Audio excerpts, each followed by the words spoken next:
Run It Studios is the home of the Run Radio podcast and runradio.net, a podcast and station about the relentless, resilient, and innovative types, inspiring strides in life, business, and beyond. Welcome back to the Run Radio podcast. My name's Trina Wilcox, and my guest today likes to talk about many of the things we like to talk about here: entrepreneurship, self-publishing, business overall, fear, resilience, fitness, health, so much more. So I welcome to our podcast today, Fitz.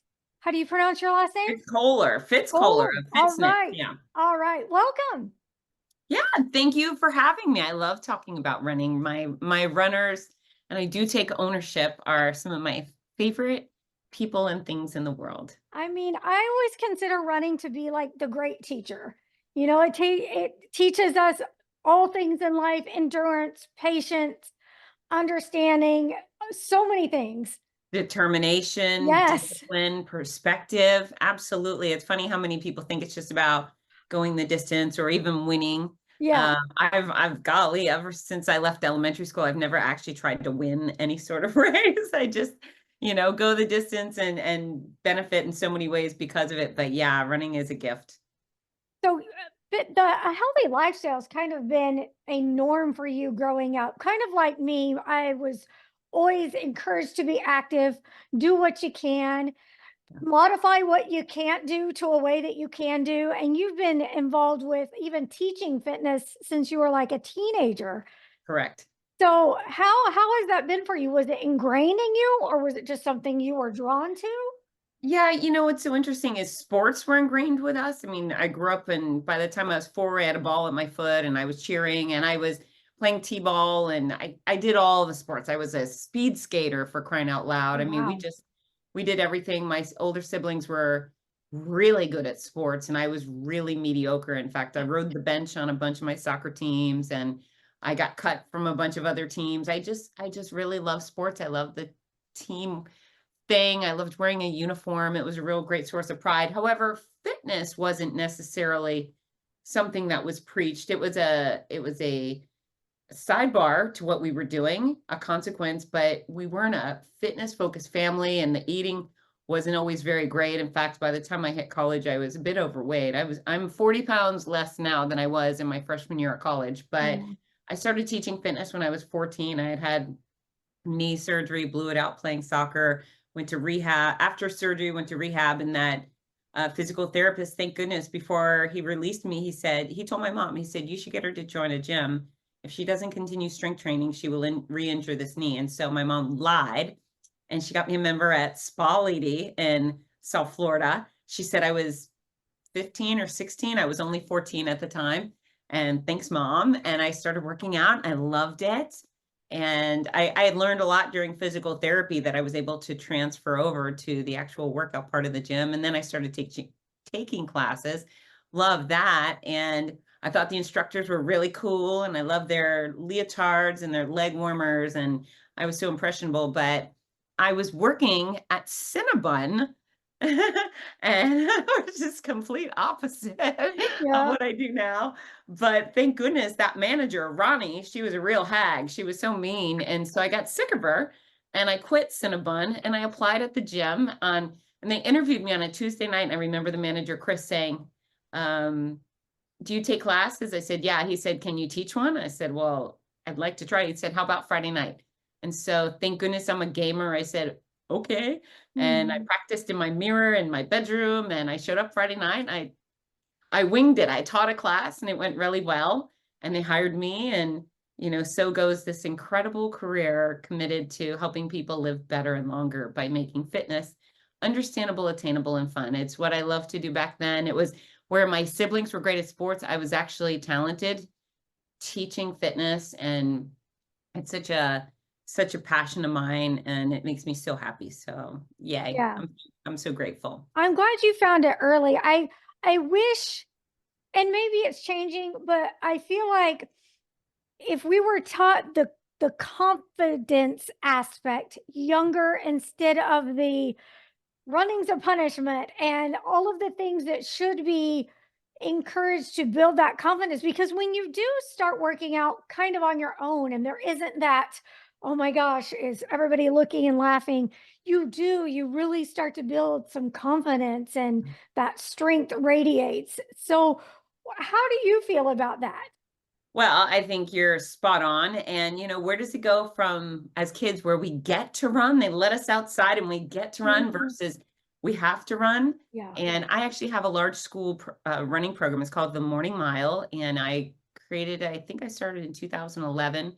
I have over 400 schools going worldwide, but it's 30 minutes before school in the morning where every child is invited every single day. So there are other running programs like only girls or only this type of kid. Well, I want my corporate mission statement, my personal mission statement is to tack 10 years of quality life onto everyone I come across. And so I want everybody in that net. When I work, I'm casting a wide net as big as possible so I can help as many people as possible. So as opposed to nitpicking who can run, I say, y'all come. And so at these schools, school starts at 8. They run the program between 7:15, 7:45. It's free for the kids. It's free for the schools. The corporate sponsors take care of funding the program. But yeah, some of my Morning Mile programs have 100 to 300 participants every day. That includes parents, teachers, bus drivers, faculty, administrators, and it's mass impact. Some of these elementary schools put up close to 30,000 miles every year. So I am a huge proponent of running and walking. I want that to Yeah. be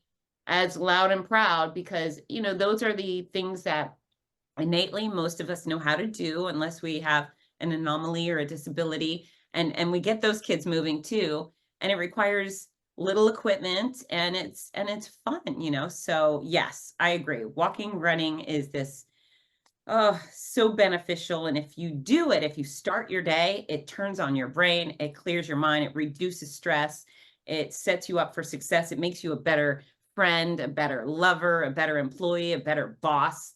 Everything in your life can be turned up, not upside down. It can be turned right side up if you start your day on the move. I agree. And you've made it your business. So let's talk about how the fitness has impacted the way you structure your work life. Yeah, fitness. And you know what? I mean, there's my work. Are we talking about me as a professional, how I squeeze in fitness, or how I encourage other people to? Both. I want to know it all. Mhm. Okay. All right. So personally, someone asked me on Instagram the other day, I have these little Monday where I say, ask me anything, and people sending questions. And one of them said, how do you stick with eating healthy and exercising? And I mean, golly, I feel terrible when I don't, right? If Hmm. I have a day where I don't have any produce, for example, I start to feel yucky. If I have 2 days where I don't move, everything starts to hurt. I get squirmy. So I know my body needs exercise and my body needs healthy food, and I want those things, and they're habitual. So I went from a bulimic who was overweight and had really bad habits to a girl who now thrives on the good stuff. And so I'm living proof that it is something. If you're out there thinking, well, I hate vegetables or I hate strength training, okay, fine, you can get there too. It's a learned Yeah. skill. So I'm very fortunate when I'm not on the road announcing races or doing keynote presentations. I'm at home, I get to structure my own day.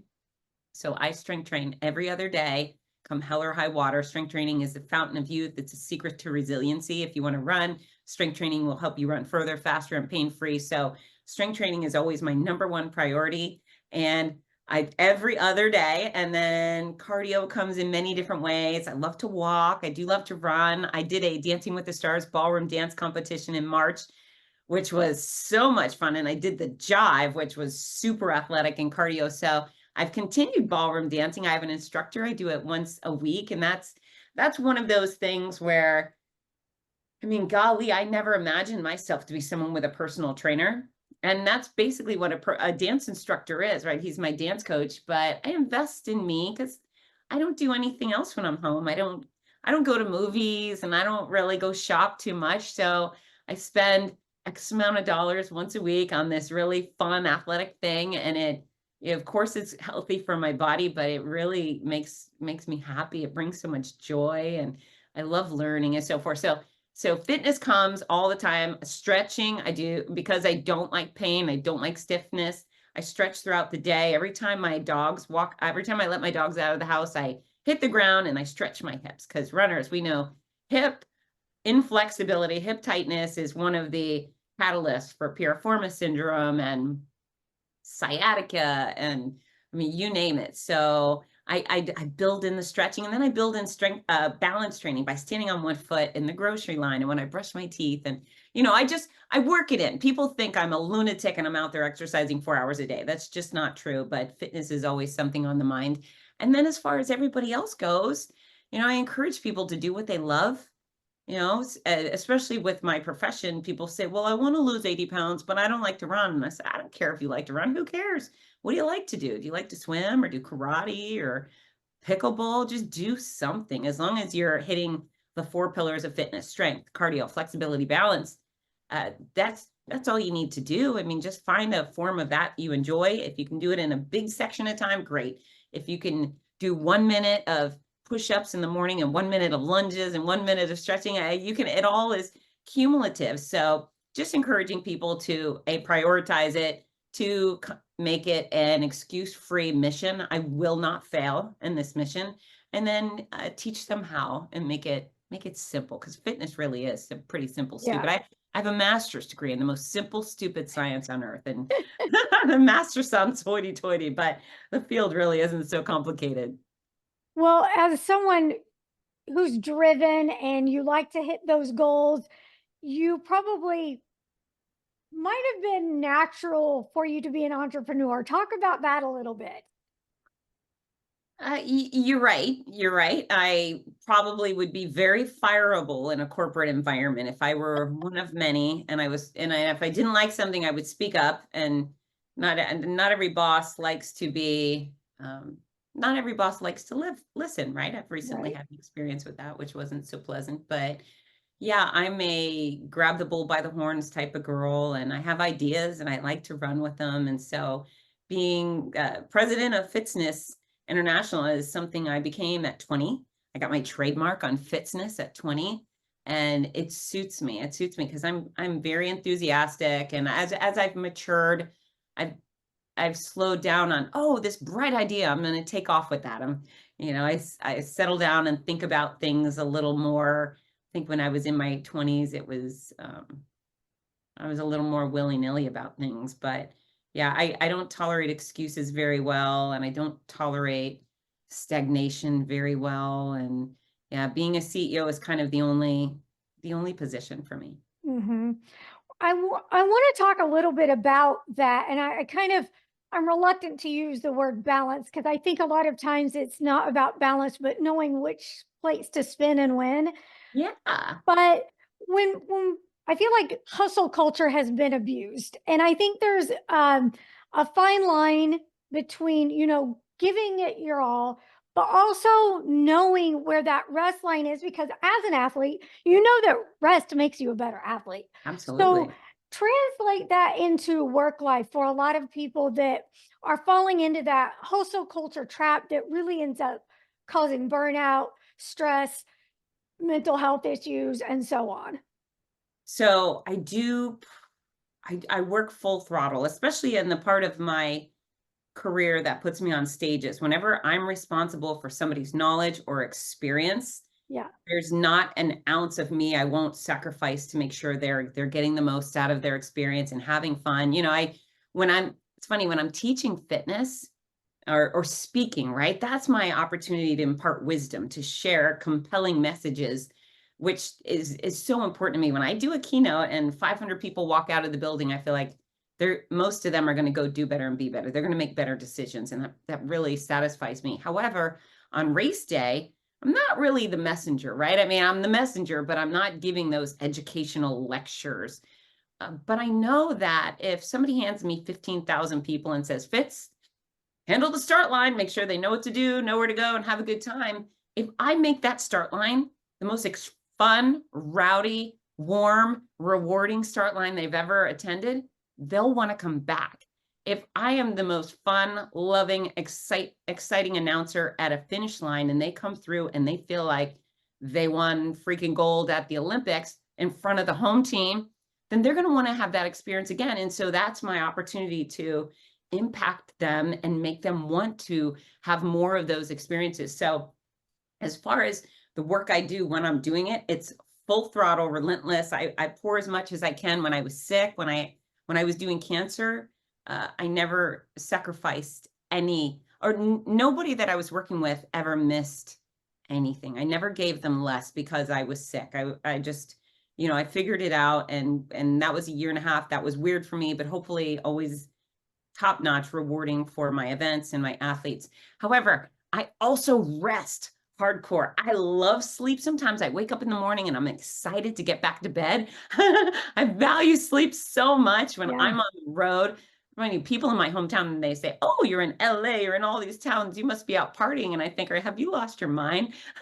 Most of my races start at 6 a.m. I'm in bed at 8. I love a warm bath. I love time with my dogs. When I am not responsible for a group of people, then I rest hardcore. I enjoy my people hardcore. I have 2 dogs that I'm addicted to. And so I think that's where the balance is. I'm full throttle on everything, but being full throttle on rest allows me to be full throttle and everywhere else professionally. I get that. I do want to talk about your health battle. Sure. As someone who was taking care of themselves, eating right, doing all the things, how did you handle the diagnosis, and were you frustrated? Well, for sure. There's a big question mark over my head. What did I do? Did I do something? I could have been a random, right? I don't believe there was a God in the sky that pointed at me and planted a seed of doom. Have I been a perfect person? No, but I do walk the walk. I've exercised vigorously and regularly for my whole life, and I eat healthy food. I've been a vegetarian for the great majority of my adult years. I drank a ton in college, but not in the past, a couple decades. So what did I do? I don't know. But I was scared, definitely. And I was stressed, absolutely. And boy, did I cry. I mourned the loss of my life, which I certainly thought I was dying, but I really mourned the loss of my kids' lives. Ginger and Parker were 13 and 15 at the time. And I just couldn't get past the fact that I wasn't going to see them grow up and be with them. But I did not have that why me moment. I never had the pity party because I live a few miles away from the University of Florida Hospital, which has a very large pediatric cancer unit. And those babies did nothing to deserve any sort of hardship. And so if there are babies with brain cancer and bone cancer and blood cancer, then why not me, right? And so the way I got through it was by making some damn good decisions up front. And I pat myself on the back. I made some spectacular decisions, and they got me through the hardest part of my life and are set to make the rest of my life the best it could possibly be. What specifically was your diagnosis? It was breast cancer, and it was stage 2B. So I had a sparkling clean mammogram in late December of 2018. 6 weeks later, I got out of a shower at a race weekend, and I was still naked, and I rubbed my underboob. I had an itch, and I found a lump. And so instantly I had my cell phone on the bathroom counter, picked it up, called the gyno. Within a week, I had an appointment, a mammogram, ultrasounds, biopsies, and I got that call from the surgeon that said, "Hey, Fitz, I'm so sorry, but you do indeed have breast cancer. It has already spread through the lymph nodes. It is running through you like wildfire. So we need to treat you urgently and aggressively." And they did. And I'm cancer-free now. So great. It was rocky and rough, but we can do hard things, right? Right. Very good. So let's talk a little bit about your writing journey. Yeah. So how long have you been writing? When did you decide a book was going to be something you put into the world? Yeah, so I actually started writing articles on fitness, and I used to be a competitive kickboxer for about 10 years. So I wrote a ton of articles for those style magazines, Ultimate Athlete and Kickboxer and Black Belt and so forth. So writing's always been this other form of communication. I go blah, blah, blah, and I speak, and then I write. I only write when I have something to say. So I'm not someone who just every day pumps out an article. When I'm on a soapbox, that's when I put pen to paper or get on my laptop. And so I've been writing my whole life. And my first book was the Everything Flat Belly Cookbook. And I think that was released in 2010. I could be wrong, but somewhere around there. And then I just kind of sat on it. I wanted to write more books, but life got in the way. And then when I was going through cancer care, a couple of things happened. Number one, I had to be public about what was going on because I was going to show up on stage as bald. So I told people that I had cancer, but other than that, I lied my face off for a year and a half. I just kept telling people, I'm fine. I'm fine. I just, Mm. I don't like pity. And my purpose in people's life is I'm a source of health and happiness, not pain and suffering. So I decided all the things that were going on behind closed doors, I should not share. I should not burden these people with it because I'd rather lift them up. And so about halfway through my treatment, when things had gone absolutely crazy. So even if you see someone going through cancer, it's hard to know what really goes on behind, or it's hard to know what the experiences are like. And I certainly wasn't warned. What I found is there's all these women with breast cancer, but nobody's talking about the absolute insanity that goes on. And what do they say? Sometimes you laugh so hard you cry. Hmm. For me, sometimes I cried so hard that I ended up laughing. And there was all of these really funny / hilarious experiences where I kept thinking, holy crap, people would get a kick out of this. And because I wasn't telling people what was going on, I couldn't tell them at the time. And so about halfway through my treatment, I thought, you know what, I got to tell people when I'm done and people can no longer pity me, I got to tell them about the funny stuff. And then eventually, when I had kind of wrapped my head around what was going on in my life, I thought, oi, I've actually made some really good decisions here. And if I shared these good decisions, people can go and, attack this onto the helping people live better and longer thing. And so I thought, oh, I have to share these messages. So I wrote the first book, which is a memoir. It's called My Noisy Cancer Comeback, Running at the Mouth While Running for My Life. And that's because I boarded 30 planes out of Gainesville, Florida to go announce about 30 different events while sick, and it was crazy. And the running industry plays is such a big role in this book. And I talk about LA Marathon and Big Sur and Buffalo and OC and the Wonder Woman series, and you get such a clear view of the runners and the running. And my race directors were booking me IV fluids in their towns. It was crazy. So that was the memoir.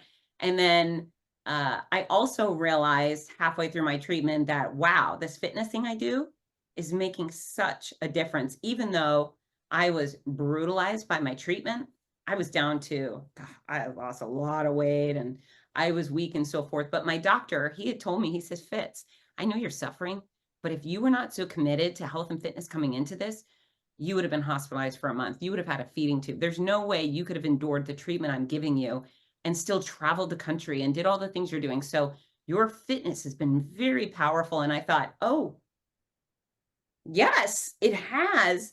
And then, of course, when it was time for me to rebuild my scrawny little body that my mother told me I looked like I was in the Holocaust at some point, I Oh, did so. I hate, it's not with ease, but I knew exactly how to do it because I'm a fitness expert. And so while I was going from the grim little person my mom said looked like I was in Auschwitz. That's how she yelled. She said, "You need to eat. You look like you're in Auschwitz." I said, thanks, Mom. hmm. I'm doing my best, right?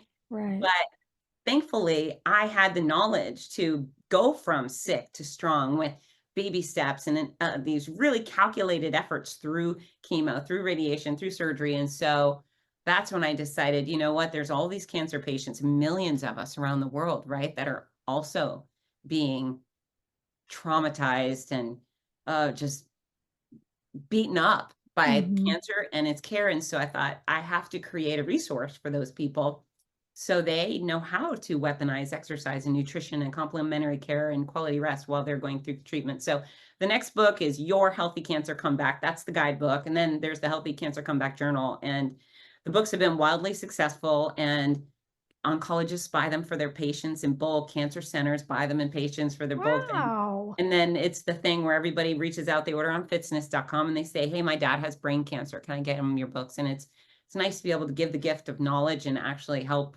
someone you love get through it with that information. So that's how I started writing. I know I ramble on, I get too excited. No, that's great. Um, yeah, it's the Cancer Comeback series. And I mean, whoever thought I'd be writing about cancer?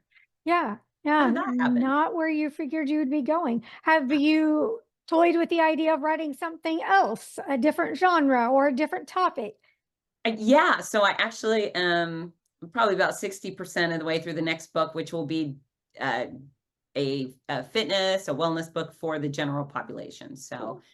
Yeah. yeah, which is something I've been wanting to do for a very long time, and shame on me for not getting it done. But the places that I write on airplanes when I'm forced to shut up and sit down and be still. So Yeah. yeah, I get on a plane next week and I'll make more progress. There you go. Yeah. Sometimes it is hard to sit down and you have to, at least for me, the writing, it has to kind of strike. Yes. Yeah. Have So, to be motivated. so what else? You have on your bio mental fortitude. So talk about that. Yeah, I mean, it's very interesting. So I was born with a happy disposition. My mom says I was conceived at Disney World, which was probably a TMI, but I was born with as a joy addict, and that goes a long way. And I'm a hunter, and not of animals, but I work hard. I want things, I go get them. This is how I operated, and it's instinctual. Lucky me. But there's so many people who don't have those instincts. Hmm. And with cancer, perspective, number one, paid off again. Because I wasn't a baby with cancer and it wasn't my baby with cancer, I thought, I can do this, right? Wow. This is not the end of the world. And so that perspective went a long way. And I tell you, you see it, I'm sure you do, where friends get on Facebook and they say, pray for me. I sprained my ankle, or pray for me. I fell while running. Look at a picture of my knee and all the blood. And I think, really, you're going to eat up all the prayers on a sprained ankle. Um, so yeah, I want people to have perspective, and then I think pursuing your passions brightens everything up. And so for me, it was my kids, my career, and for you, if it's music or running or art or I don't know, underwater basket weaving, I think no matter what's going on in your life, to always keep those passions as a part of everything you do. If you love running and your house burns down, okay, as long as your humans get out of there, fine. You can go for a run and go cry about your house burning down, but that run will make it better. That Yeah. run will make the whole situation better. And so I think mental fortitude is you making decisions to adopt habits that lift you up when on a good day and on the bad days. Very encouraging. Tell people where they can go to connect with you, learn more about your morning mile program, and Mm. find your books. Yeah, thank you. So fitzness.com is my home base for everything. That's FITZNESS. And there's tons of free resources for runners there. There's this strength training for runners workout. There's a whole bunch of other free workout videos. There's free recipes and the exact formula for weight loss, all sorts of great content. My race calendar is there, which I hope everybody, if you are listening to this show and you show up at a race I announce, please come and get a hug and tell me you heard me on Trina's podcast for certain. And then I'm on social media. I am at Fitzness on Instagram and YouTube and Facebook, and I frequent LinkedIn a bunch. And if you follow, I promise quality content in return. But I would much rather have friends than followers. So please reach out. Morning Mile is super easy. It's morningmile.com. And I would love to get your favorite kids moving in the morning. So whether you're a parent wanting to get your own kids started, or you own a business, or you work at a company and you think you'd like to sponsor some schools in your area, that would be such a gift. I think all of your listeners know what a blessing running in is, Yeah. and to give kids the opportunity to start every day in an active way is a real privilege. And what else? I don't know. The books are at fitzness.com. The books are also at Amazon. But if you come to Fitzness, I sign them all and I send them in pretty wrapping with special gifts included, so I can make all your favorite friends or you feel special. I love it. Sounds fantastic. I'm glad you're thriving and you've made it through some murky times and encouraging other people to do the same. Thanks so much. Come back anytime. Thanks, Trina. All right, y'all can follow along. You can link over to watch and listen to whatever platform you prefer from runradio.net. Thanks so much.